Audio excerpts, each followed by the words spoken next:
Donnie. Rip apartment for Donnie. Go for Donnie. Wardrobe for Donnie. Go for Donnie. Rick for Donnie. Go for Donnie. Oh my gosh, ladies and gentlemen, we have the one and only Rick Pizante with us today on the show. How's it going, Rick? Hey there, D. How are you, buddy? What's Man, happening? I'm good. I'm so glad to finally get you on the show and to, have a little chatter with you. But guys, today's guest, I just want to explain who this is. And this guy, he's directed more high-profile shoots than I've had hot meals. Rick's worked with Apple, Red Bull, the NFL, and probably better craft service at his shoots than most weddings do. He also ran Pizante Productions, where the vibe was part creative agency and part production SWAT team. This guy turns chaos into content, and he makes it look smooth. Ladies and gentlemen, please welcome to the show, director, producer, the man with more client decks than Vegas blackjack table, Rick Pizante, a.k.a. Rap. Welcome, Rap. Jeez, that was quite an intro. I mean, I was like, ladies and gentlemen, please welcome Donny McGuire. Go for Donnie. What's going on, Donnie? I've never done many intros for guests that I have, and sometimes I'm like, maybe people need to know who these people are. True. That I'm talking to. So yeah, we'll try it and see how it does. But welcome to the show, Rick. I'm so glad we finally got you on the show. I know we've been chasing each other for months, I think. Yeah, maybe. yeah. So just so everyone knows how Rick and I know each other, Rick, I think we met when I was working at Mystery Diners when you were at T Group.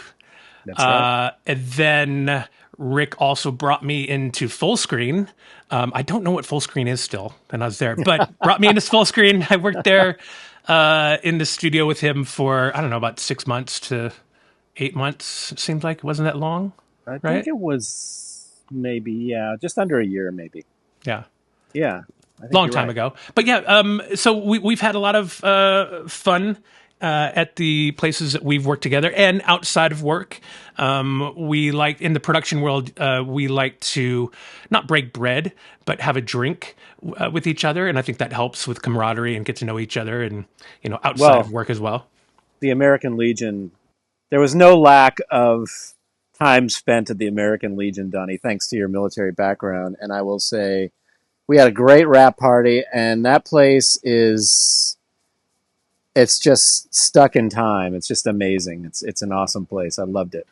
Yeah, I can't wait to set up another drink thing and go back. So yes. But dude, so welcome to the show. So I kind of came up with this idea for this podcast, out of all the stories, all the stupid stories that we would share with each other, and all these stories for me, they came from the show Top Gear. So we'd always get together and we'd share the same stupid stories, and people that were around us that maybe weren't part of the stories would get sick of the stories because that's all we'd tell. So I thought, hey, why not share them with the whole world?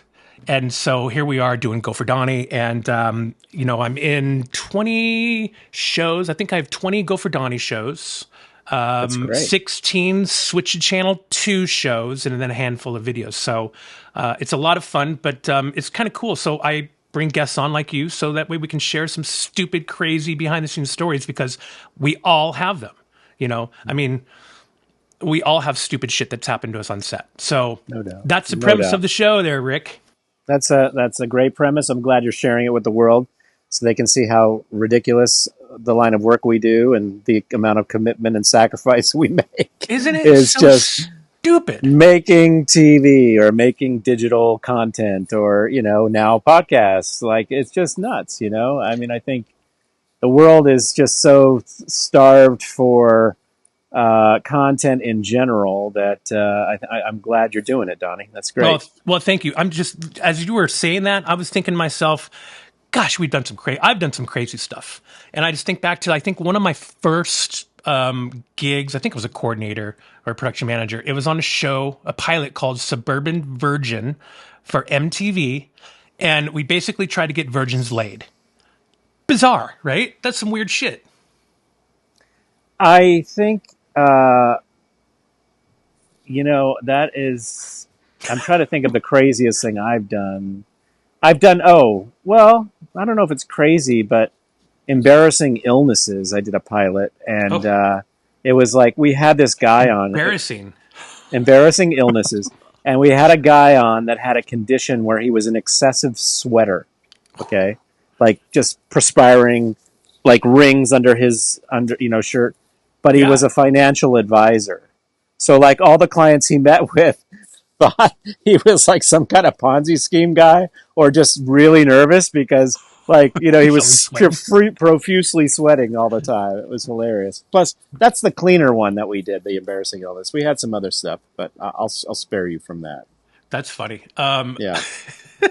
I mean, I am thinking, I'm like, God, I sweat a lot too. I wonder if people think, and then I'm like, shady, like sketchy, because I'm Shady. always sweating. Are you going to ask me to send money to Nigeria right now, Donnie? Is that what you're doing? That's what I want to know. No, I'm joking. That's later on in the show. Yeah. That's later. Okay. Oh my Make God. donations. Make donations here. So one, I mean, dude, surely you have at least one, if not several. So what's the first one? Just think for a second, maybe the craziest thing you've seen behind the scenes on set. On set, the craziest thing. And I know there's so many because you've been in the industry a lot longer than I have. So you have a lot more stories and shoots and, productions to pull from. Yeah. I mean, I've had some pretty crazy things happen. I think, one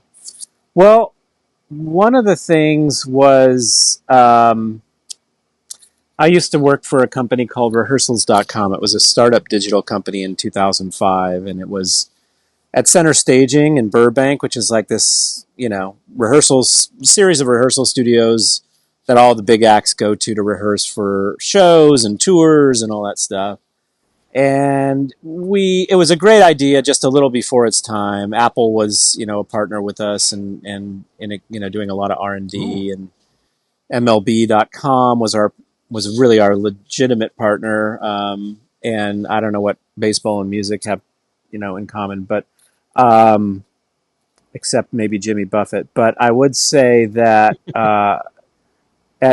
when we were doing this, it was great. I mean, we were capturing all the artists behind the scenes with high definition robotic cameras that were just in the room, like we'd come in with the roadies and set up the cameras, and we had people in the other control room controlling these, basically cameras like on Pelco cameras? Yeah, like Pelco cameras, basically.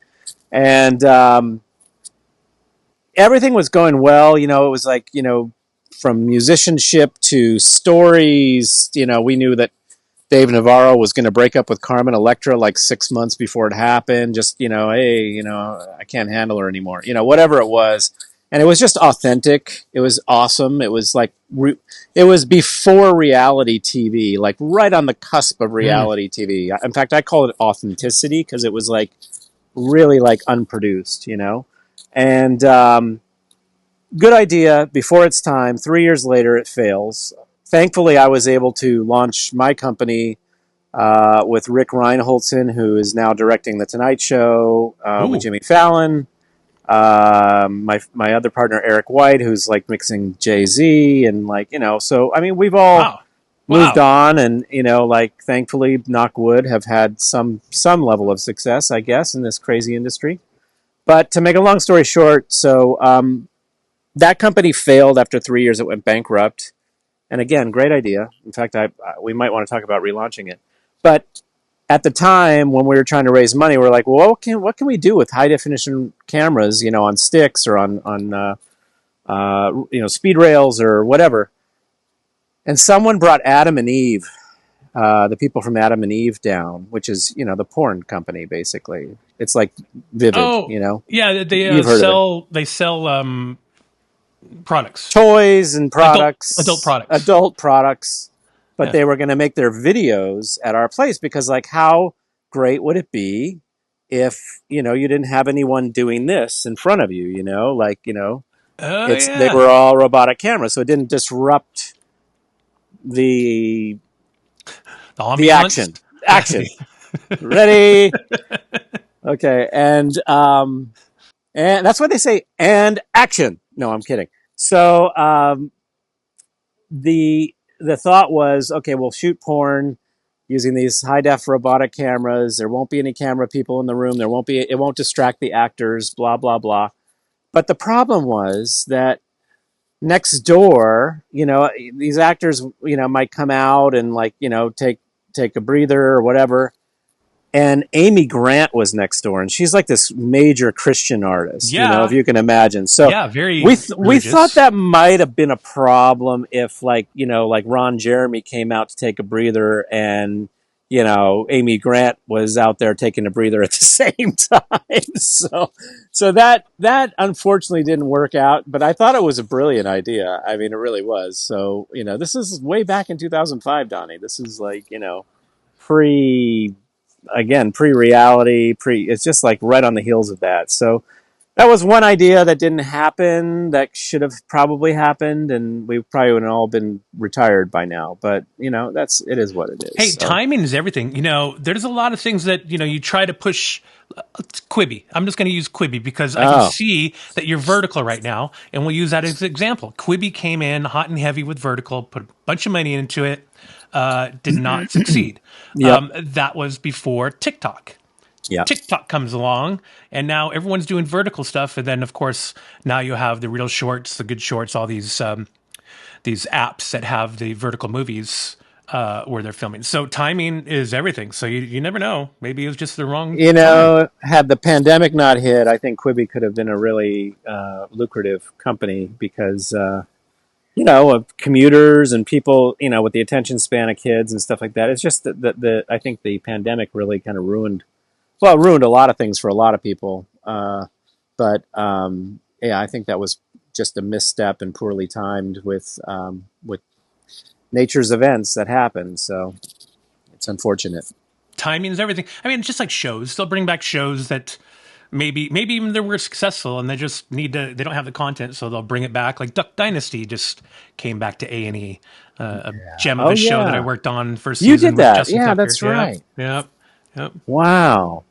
Maybe I'll grow out my beard. And good old Uncle Si. Audition. You know what's funny? Dude, it's so funny you say that, is that when I got there, I think I replaced someone, and then we ended up reshooting pretty much everything because they, threw some money, some glam money at the ladies, and changed some things around, and then, reshot it. Anyway, so I was there when we did that with Tucker. And when I got there, of course, I didn't have a beard, a little scruff right now, but every single crew member had a beard. When in Rome. And they had been there for a lot longer than me. So yeah, it was they were pretty full on. So I just got back from Nebraska like the day before yesterday, and we were talking, when I was there by the lake, and I will tell you, it's infectious. When you're there is a bit of a accent. It's not like major, but it's a little bit of a drawl. You know what I mean? Mm-hmm. And like, it's amazing how quickly you pick that up and you start mimicking, and everyone else it's around. It's the same concept as the beard, I guess. But when in Rome, I guess you just kind of adapt. I usually do that too, except I'm mimicking at first. To start, I mimic, and I kind of take the piss, and then not long after, I'm talking like that. Yeah. Oh yeah. No doubt. Yeah. Well, I found out here's an interesting story. I found out I was half British. I was adopted. Both my parents died during the pandemic, which sucks. And I went into Ancestry back in, I don't know, probably 2014. And when they passed away, I said, well, I'm going to go look for my birth parents. And I found out that my mother was British. My father was American, and now I do have dual citizenship. So if I start speaking with a British accent, you know what I'm talking about. That's great. You'll know what's going on. You went down and you actually got your citizenship, your dual citizenship? Yeah. Or you can? Yeah. No, I'm British. I'm half British now. I want to speak like this. I want to speak like this for the rest of the podcast, Donnie. I can hear it. No, but yeah, it's a trip. And so I'm going to get my passport. So when everything, implodes in this country, the way things are going, then maybe I'll go across the pond. We'll see. I don't know. We'll see what happens. Hey, can't you, wait. Can't you go to any Commonwealth? I'm going to an island for sure. Yeah. I'm going to go to a British island and somewhere and, set up shop, I think. But can't you just take that passport and just go across the border to the north? I could. Well, Or is it Well, different? Canadian's French, right? French Canadian. I don't I don't know. know. I thought So they were I part of don't the know. Commonwealth, or Maybe they I don't used to know. be. I should research that. Yeah, you're A right. lot I should closer. look into that. That's And it's it's only for a sure. drive instead of a And flight. probably the weather is probably better too. You're right. No kidding. My God. Just saying. Oh my god. Just Yeah. saying. I've man, that's the cool thing about this show is I've had people on where they're like, I don't know what story, I don't know what I'm gonna say, I don't know what I'm gonna say. And then you start talking, and then all of a sudden they just start spitting out these stories and they just start remembering this shit as we're talking. And that's the same way I go about it too, where I'll remember some stupid shit that we did on set. Oh yeah. Like having to take Paris Hilton. I did Paris Hilton, my new BFF, season 1 and 2. And on season 2, I think it's season 2. I was with her a lot, and there's a whole thing where she didn't go and vote, and so we were filming with her that day, so we had to get her somewhere to vote and vote late, and so I think we had to drive to East LA somewhere. But to get out of the With Paris stages Hilton. Oh with my God. Paris, so we were That's filming amazing. at a stage. I want to say like Santa Monica Boulevard and La Brea. Some of the stages in there where Santa Chainsaw used to Monica. be. Yeah, I know what you're talking about. Yeah. So we were filming there, and we had to get her. And there were paparazzi, of course, because there was a story about her not casting her vote yet. So we somehow it fell upon me to get her from this stage to East LA. I forget the city, to go out and vote. And so we're like, fuck, what are we going to do? So we had to get 2 SUVs. So we used one SUV up front as a decoy, and then we brought one in the back, this courtyard area. And then we were able to put her and myself and a few other people in that one. And then we had a dummy one where paparazzi were waiting for, do their thing, and then we took off and we got out there. And then when we got out to East LA, there was some more paparazzi, Of but it's just course. like stuff like that. Like I would have never, it's not my job. Like what the hell? Yeah. It's just random, the stuff that we have to do for our positions in production management.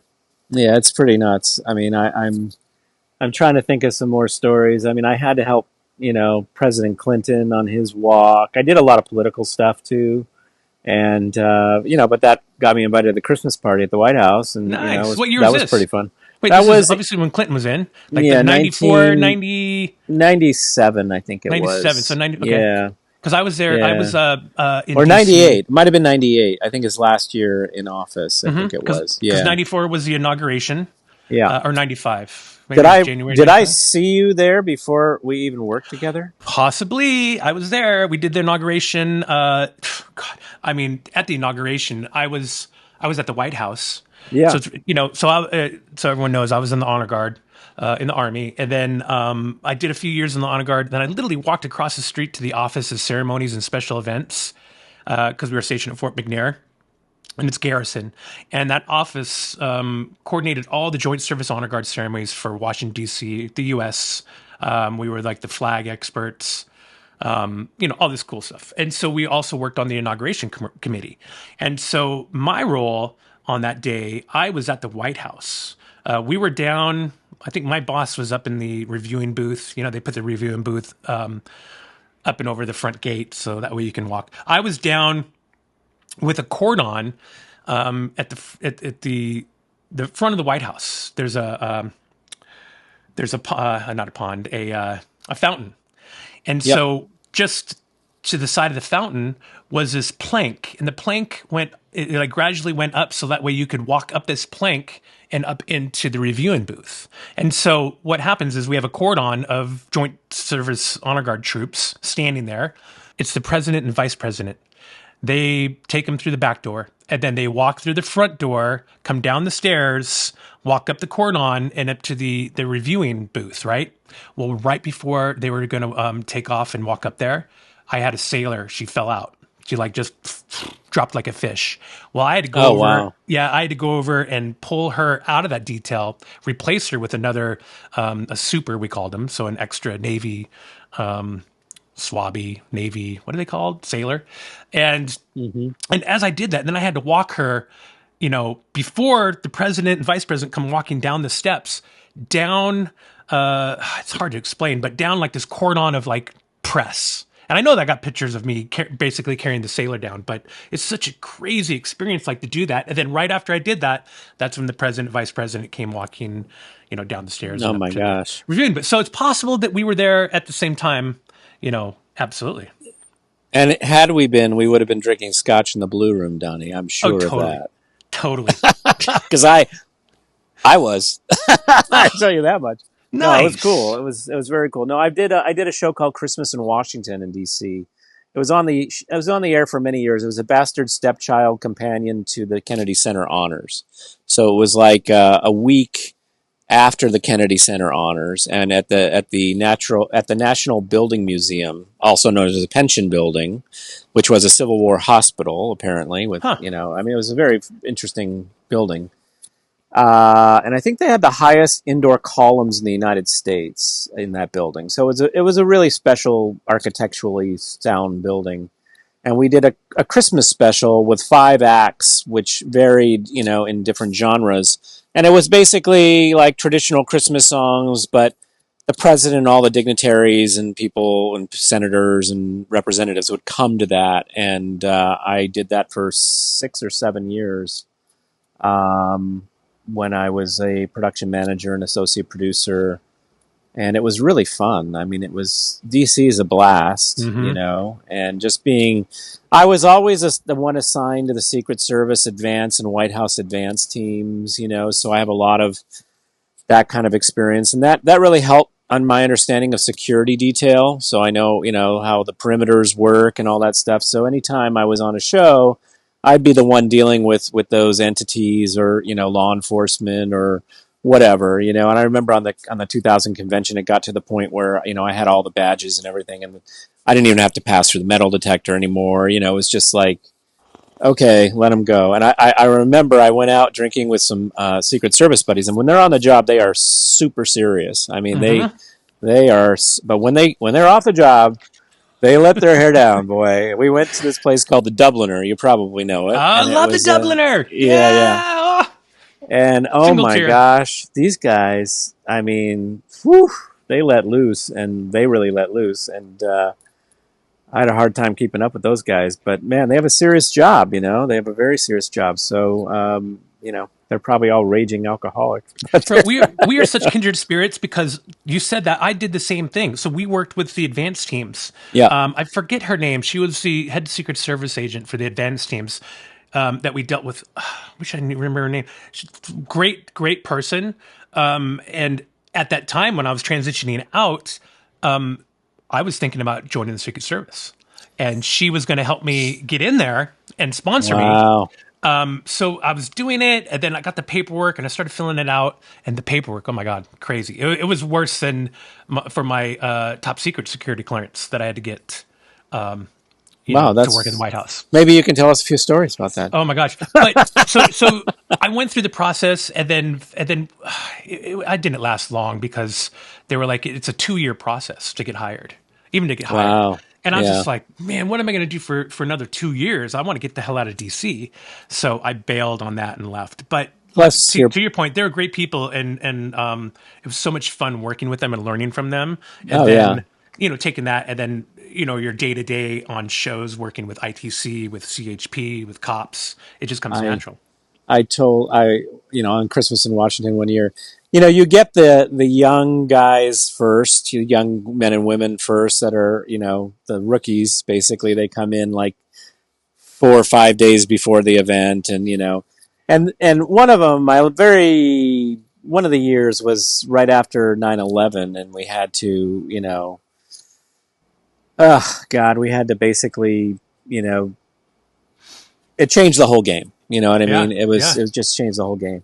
And I remember asking because, I said, they'll never tell you everything they're doing, but they got down to my, to the point of trust, because we had marksmen and, snipers and sharpshooters in the rafters and the buildings across the street and, all these different areas. And I said, so what's your path, what's your route out, if anything goes down, because they were sometimes they make you put up baffles for the orchestra. We had a 30-piece orchestra in there, and all this stuff. And sometimes they would make you trim the speakers a different height because it obstructs the vision from up top, stuff like that. So I was very accommodating. And then you get the senior guy, and the senior guy, once you know that you're cool with him, they'll tell you a little bit more about what they're doing. And I said, so what's your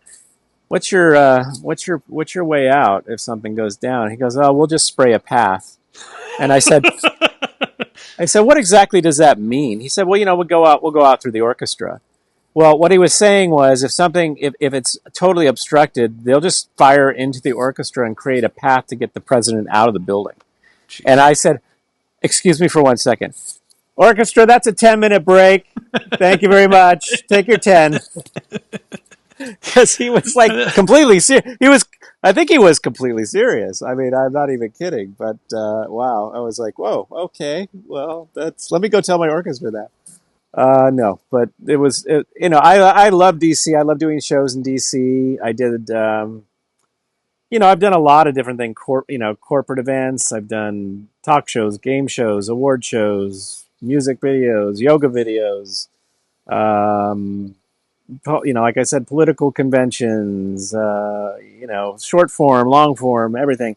The only thing commercials, the only thing I haven't really done is feature films and or script, like heavy scripted, because it's just too, I come from live TV. Don't forget to check out the new podcast, Go for Donnie.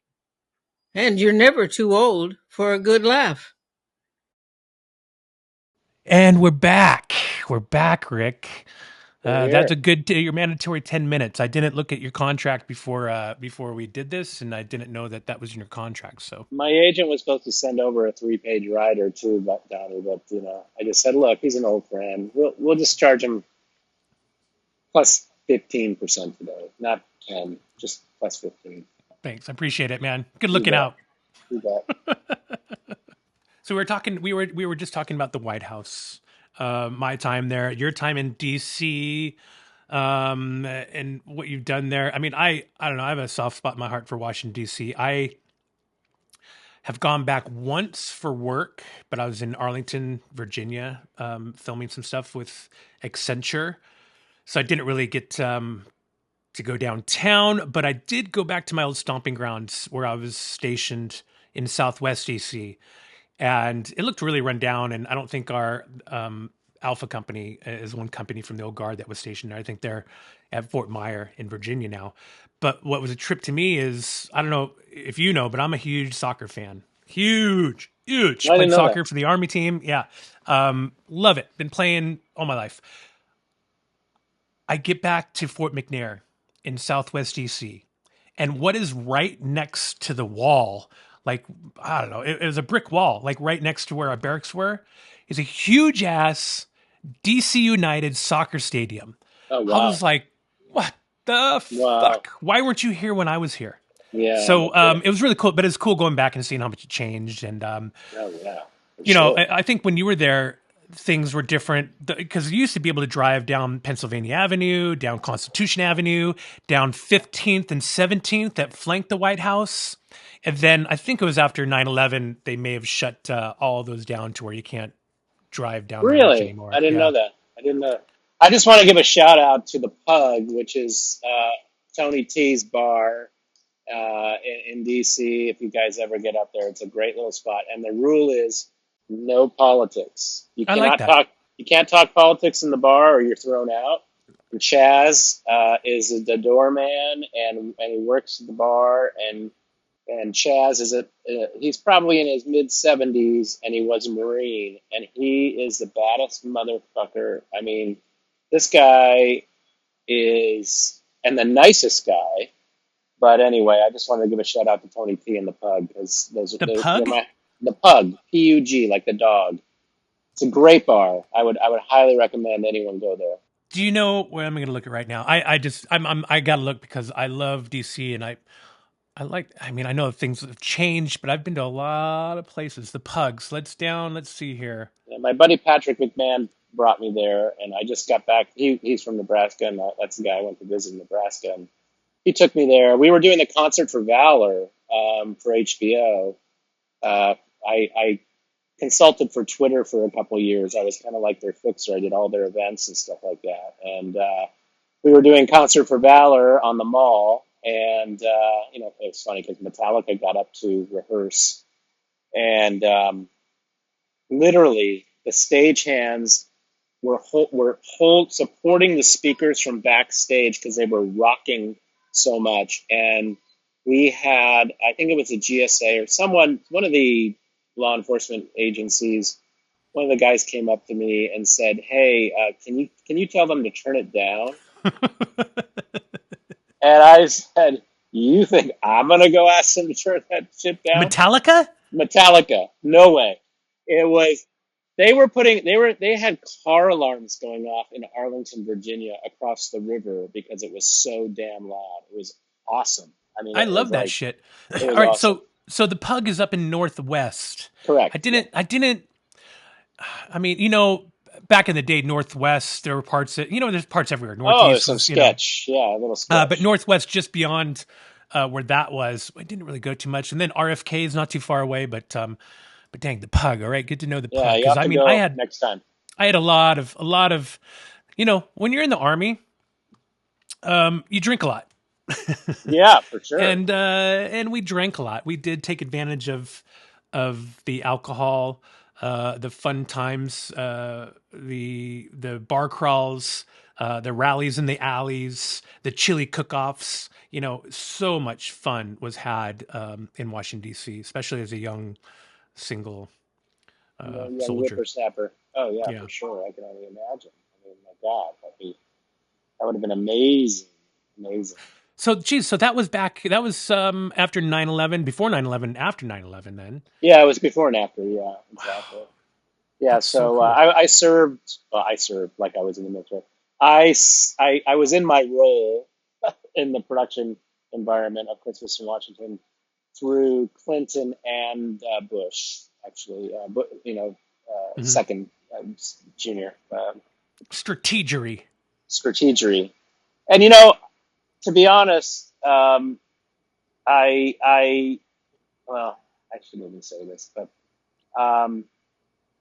my brother-in-law is very conservative, and his daughters are very conservative.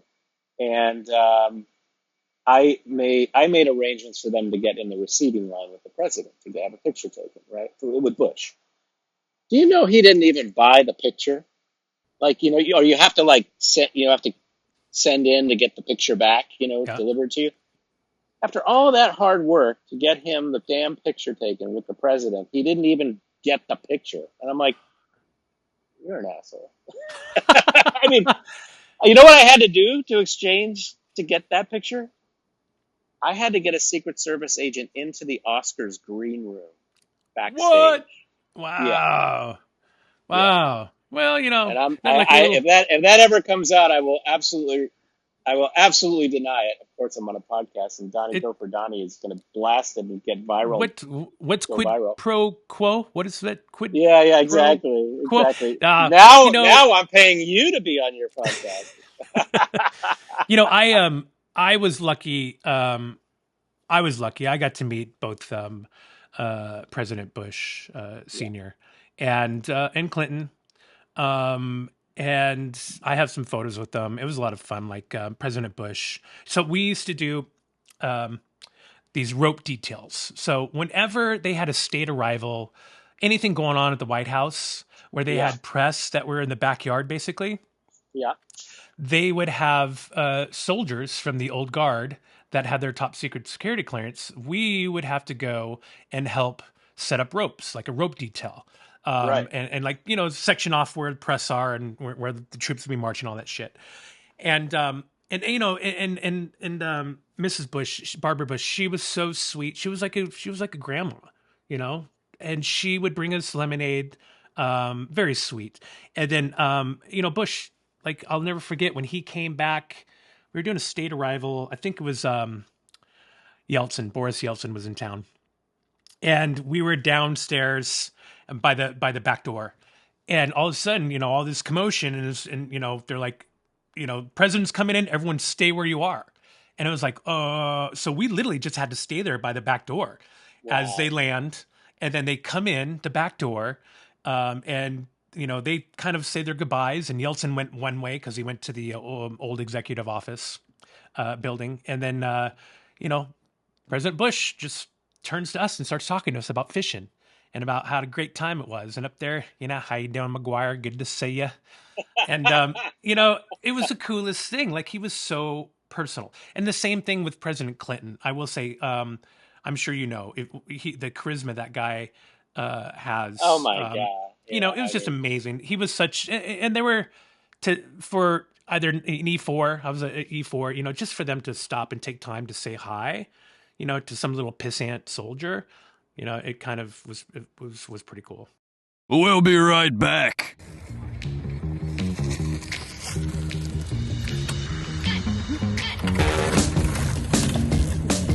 And look at that, we're back. That was no time. Oh, let's see here. Oh boy. I don't know if you can see this. You know what you can do is you can send me that, and then I'll throw it up. Oh, okay. Yeah. I'll take a shot of it. That was me in the White House. And just like you, that was a little bit of dark hair ago too, right? Thanks, Donnie. It's platinum blonde now. Okay. Hey, man, you can see my white hair, my platinum blonde sticking out through my hat. I mean, yeah. It's funny. I'm sure I'll throw my pictures up because I hardly had any arrows in the Army, anyways. But it wasn't white. It wasn't white. I don't know. I gotten used to my locks, so I've kind of just. I don't even try to hide it anymore. I think I just accept it. I don't mind it. Just my hair's it's so thick and like your volume, and it's like the hair on the side of my head just starts growing out sideways. Oh my God. So, yeah. And then plus with these lights, it really shines it's pretty, it's almost like a white balance. It's really? like I can't take my shirt off because it's too much white balance. Back when I was in the Army, I learned that I didn't tan, and so whenever I did take my shirt off when we were playing soccer, they were like, "Whoa, amigo, you need to put that back on." Like the pilots are going to be complaining because of the glare coming down. It's so bright. Shirts and skins. Yeah, so I learned from a young age. But no, that's really cool that you got to meet Clinton and just actually say a few words to him and I told him. I mean, when I was at the White House for the Christmas party, it was a very strange scenario. The White House Christmas party was there. The Marine Band was there. A lot of media was there. Like I said, I was drinking scotch in the Blue Room, and when it was time to go, everybody lines up and they go down these stairs, and everyone's in a line like Disneyland, and then you wind up in this room, and the president and Mrs. Clinton were both there, shaking everyone's hand on the way out. And I think they were there for about 2 solid hours, shaking everyone's hands for a photo op, And I did say, and of course I was a couple scotches in, and I said, Mr. President, I just wanted to say I worked with Harry Tomlinson, who was his producer, for the Democratic National Convention in 2000, and I said I was the one responsible for orchestrating your backstage walk when you came, through the VOM and into the Staples Center, which is now Crypto.com Arena, and you entered the bowl, and it was like this big hoo-ha Rocky moment. I don't know if you remember it from the convention, but it was talked about. It was a water cooler moment, and I was the one that had to deal with orchestrating all that, and obviously with the stage management and producers, but I had to go through all the whole process with them and brief them and show them. Hey Rick, I just want to say thank you for doing everything. I really appreciate what you did for me. I really do appreciate it. Well, Donnie, I can say I'm not sure I do the same now, but I mean, I think, whatever you do, it's going to be huge, okay? Huge. I can make my mouth look like a baby's anus. Huge. What about this? What about the so you met Clinton. What about the most impressive person I think you think you've ever met? The most impressive person. I know it's hard. Oh God, I'm gonna have to send you another picture now. Um, I really enjoyed dating Dolly Parton. No, I'm kidding. But I did meet her. I did Like meet her. record scratch. I did her special. She's a lovely, lovely lady. She's a legend. She's just very nice. I also, a lot of people don't know, may not know who this person is in the music industry, but he is a legend, a producer, a musician, a just an all around brilliant guy when it comes to music. I don't know if you've heard of him. His name is Nile Rodgers. Yeah, of course I know Nile He was Rodgers. in Yeah, Chic. yeah, Chic, yeah. yeah. So I mean, I'm just a music buff. I mean, I love music, and I guess that's kind of why I'm probably a good segue into why I'm in the position I'm in now. But I mean, I think um, he's so impressive to me that he's worked with, I mean, David Everybody. Bowie and Yeah. Madonna, like all these people, and you're just going, what is that? How is that even possible? And he's super cool. I took a picture with him. I nerded out. I don't like, you just don't ask for pictures. You know what I Yep. mean? Nope, I don't. Yep. And it's just the protocol. But like the talent people knew I really, really liked him, and they set it up, and I was like, I So was like a cool. little kid. And I said, hey, Niall, I really, really just respect you as, not only as a human being, but as a musician and a producer and an engineer. And just, I think you just bring so much to the music. And he's like, man, like he lives in the Turks and Caicos in the islands, and he's like, you should come out, hang out. And I'm like, are you serious? Because I'm like, I will go down to the Turks and Caicos to hang out with Nile Rodgers. And I'm not like one to be a celeb, impressed by celebrity. But man, I tell you, it's just I love musical geniuses. I really Ha- do. So have you been to Turks and Caicos? I've not. I've been to the Virgin Islands. I've been to the Bahamas and all that, but I've not been to Turks and Caicos. Yeah. Yeah, so I went down a few years ago during COVID and went looking for a U-boat of Hitler's on a Wow. show. Wow. And yeah, we got down there, and it was, like I said, during COVID. And, we got off the plane, and we should have waited at least a day, really, before jumping on a dive boat for 4 or 5 days. So we jumped on the dive boat for 4 or 5 days. And when we got off the dive boat, I think one of our audio mixers, caught the Rona. Oh And then wow. as soon as that happened, we were on a boat. Everyone was on a boat together. So we Oh. all had to quarantine for 2 weeks. And I have a great, like, 3 bedroom, like, apartment with just myself, but, and a deck, and a nice deck. I could go up on the deck and I could see the beach.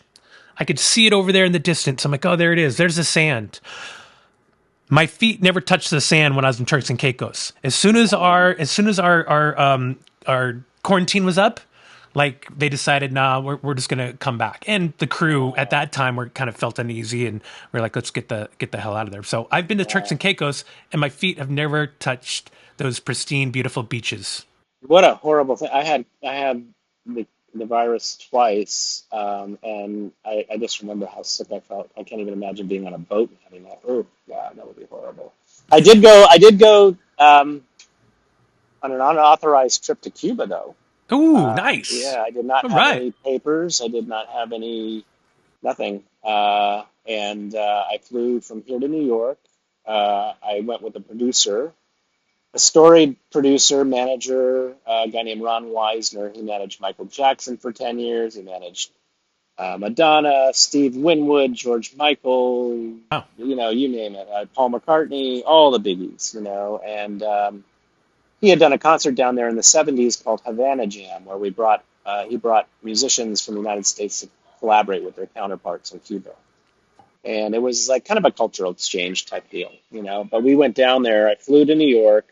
He was doing a show at the Apollo. I met him there, saw the show, and then we flew from there to Bahamas into Havana, and then toured around for 4 days looking at venues and stuff because we were going to redo the Havana Jam. It was going to be Havana Jam 2 30 years oh, later.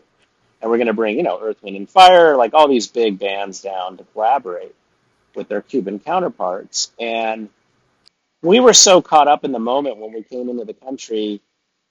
you can't. Your cell phone doesn't work. Your credit cards won't work. You can't be there anyway. You can't show them your passport. You can't. You got to pay it. If you're going to pay anything, they want American dollars. They don't want pesos. They don't want Cuban money. Anything. And so we were in the airport in the receiving line, and we didn't notice it because we were talking. But the woman that took the they took the passport to see it, but they're supposed to give you a bifold piece of paper, so they stamp one side and then they rip it off and they hold the other side until you leave the country, and then they collect the other half, right? That's their system.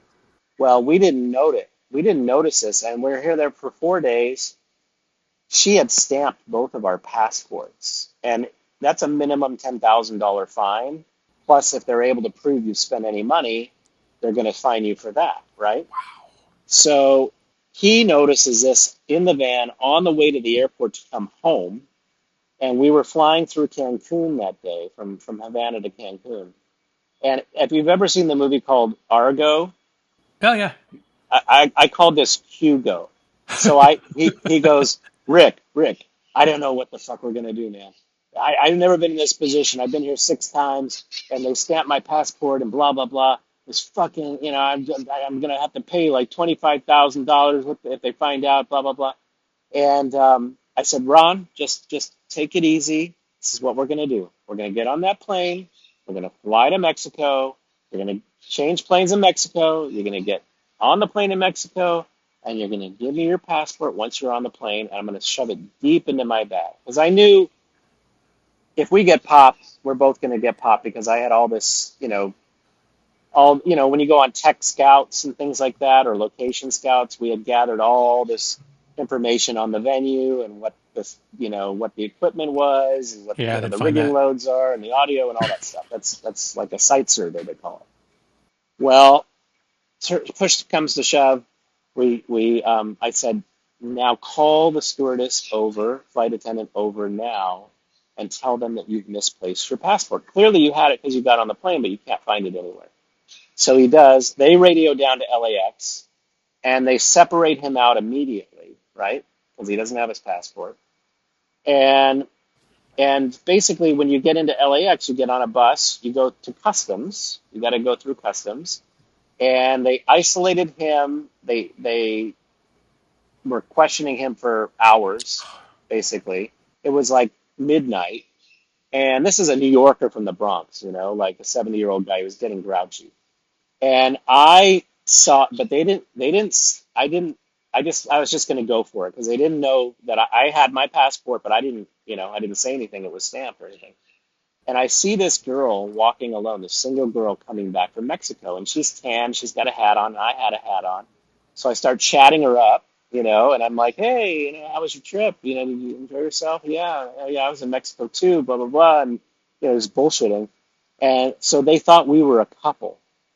And I let her go first, so the customs agent asked her the questions, and I said, oh, I'm, with her. And they stamped her thing and they stamped my thing. And I'm like, oh, phew, I'm home free, right?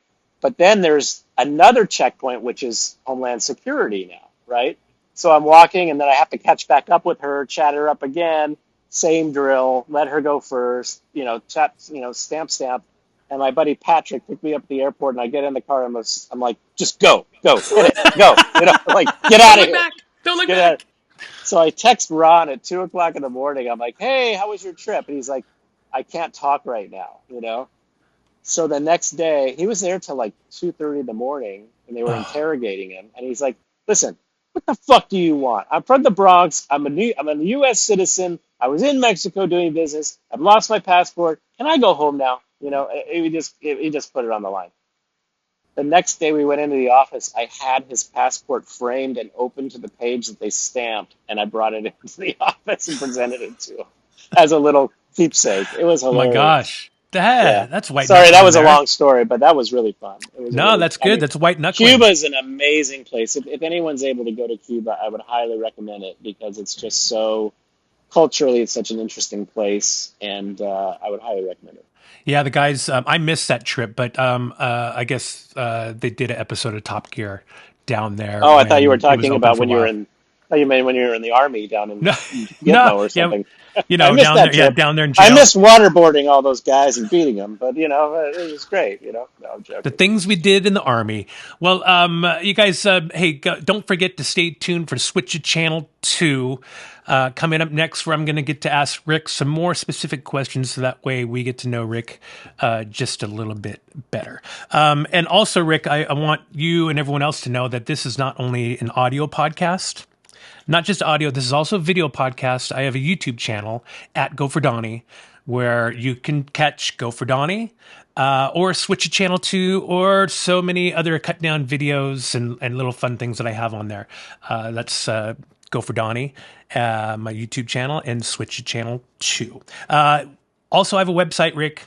This is where I peddle things. So if you want to come and check out my website, I got photos. You can check out all the episodes there. Some cool stuff about me, because it's all about me. But you could also buy some swag.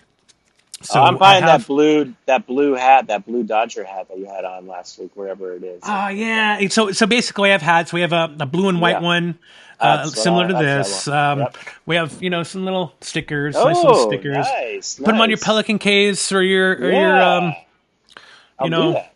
whatever. So it's a lot of fun. So come check it out. Drop me a line, say hi. Well, Rick, it's been so much fun, and I can't wait to have you back on to share some more shenanigans, because you're a wealth of knowledge. So many stories, Donnie. I don't know. We can probably make another 20 episodes out of this. So I know. But we can handle a little bit more when we get over to Switch It Channel 2, because Switch It Channel 2 is about a little chatter. So, guys, come check us out. You can check out my website. You can check out my YouTube channel. The podcast is on all the podcast platforms, from Apple Podcasts to Amazon. Whoopsie-daisy. Sorry about that. To Buzzsprout, to Spotify, all the platforms. You can come check me out. If you want to come check out my socials, it's at Go for Donnie. TikTok, Instagram, Facebook, Reddit, all of them at Go for Donnie. So once again, thanks for coming, Rick. I really appreciate a little chatter from you. Of course. Thanks for having me. And as my mother-in-law always says, HTFU, hashtag HTFU. And if you don't know what I'll tell you what that is on Switch It Channel 2. Harden the fuck up, Rick. Woo! Thanks for coming, man. I love it. That's awesome. All right, man. Thank you. Bye-bye. Later, Ed. Production for Donnie. Go for Donnie. Locations for Donnie. Go for Donnie. Habitat for Donnie. Go for Donnie. Hey, Donnie, what the hell are they doing?